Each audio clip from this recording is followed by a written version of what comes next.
The Lead on Purpose podcast is sponsored by NZ Mortgages. Learn more at nzmortgages.co.nz. Would you like to know what the secret is behind becoming a billionaire? Well, I'm about to share that with you.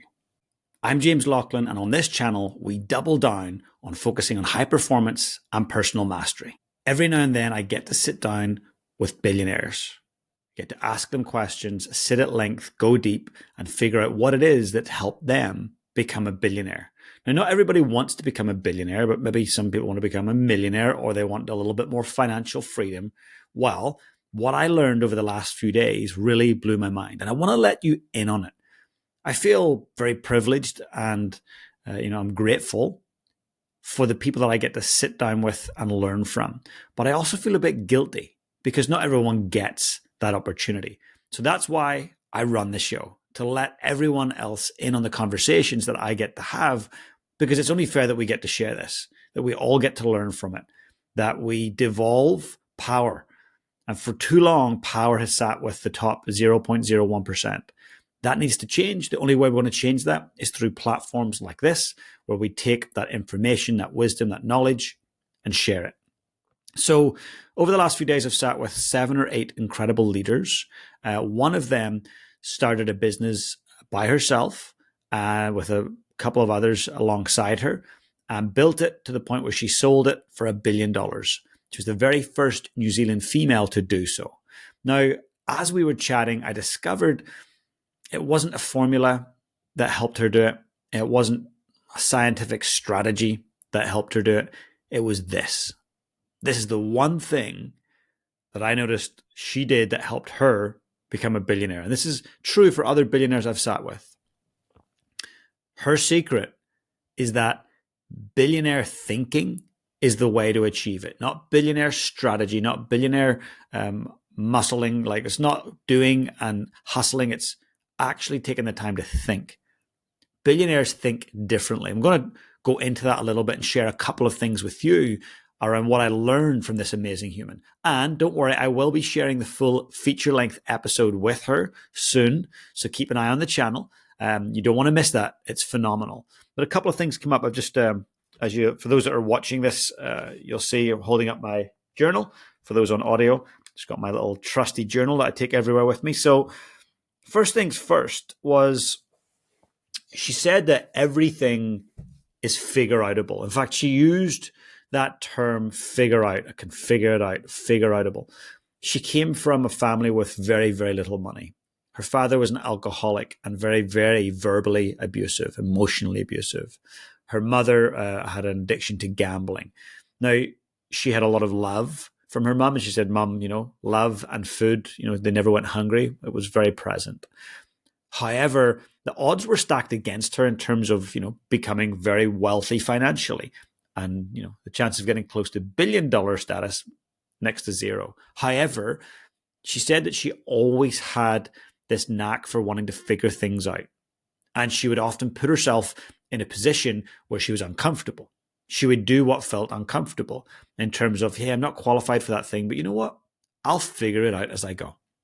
So the big takeaway for me there is that everything is figure-outable. We chatted at length about that. Nothing is so complex that we cannot figure it out. There's always a way if you have the right mindset.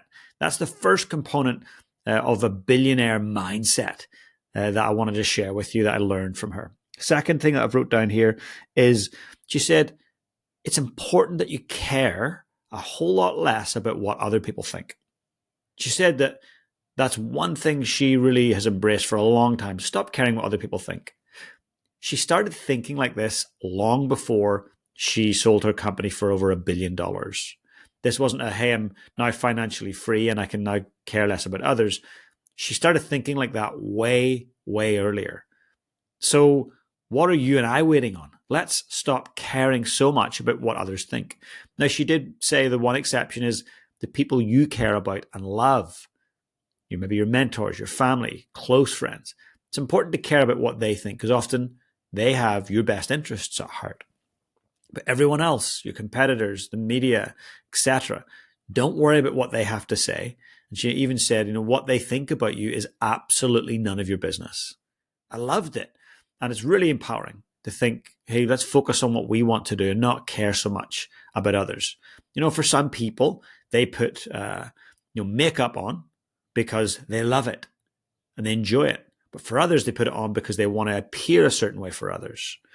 For some, it might be a certain car. They buy this certain car because they want to appear to other people to be, whether it's wealthy or cool or sexy, whatever it might be. But someone else might buy the car because they truly love it and they drive it and they make the most of it and they know the features and they know where it was built and they have a genuine interest. So what she shared with me was that if you want to be in that billionaire way of thinking, care a lot less about others. And as I've mentioned before, Bronnie Ware wrote an amazing book called The Top Regrets of the Dying. The number one regret was that, and the reason that she was qualified to write this was that she was a palliative care nurse and spent a lot of time with people on their deathbeds. And she asked them all this question, what do you regret in your life? Number one regret was, I regret living my life, making decisions based upon what other people thought about me. Many of us do that. I'm so guilty of that, but such a great reminder to stop doing that. Now, before I share the last, but certainly not the least, insight into how to think like a billionaire, just want to ask you to do one favor. Please share this episode with one person. Okay, in terms of thinking like a billionaire and thinking with financial freedom, this amazing human shared this one insight with me that I thought, that's easy to do, but actually it's very difficult at times. Put your hand up for everything. If there's something that needs solved or done, put your hand up. If there's an opportunity to go somewhere cool with work, put your hand up. If there's an opportunity to coach your kids' team, put your hand up. She often said that there was that kind of feeling of imposter syndrome, but she did it anyway. Afterwards, when we were heading down the elevator after our interview and we're just chatting, and her and I actually both played pipe band drums, believe it or not, and knew each other prior to this kind of connection in the business world. And she was saying, James, what made you transition from what you were doing as a performer and a drumming instructor to what you're doing now? And I just said, I was bored, totally and utterly bored.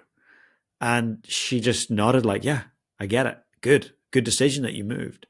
And then we went on to talk about my challenges in going from what I did do to what I do now and going, can I do that? Am I qualified enough to do that? And she said, James, I watched what you did in your, with drumming. She said, all of those skills that you had to help people win world championships and national championships and build groups and sustain, recruitment and, promotion and all those different things that come with running a group of people.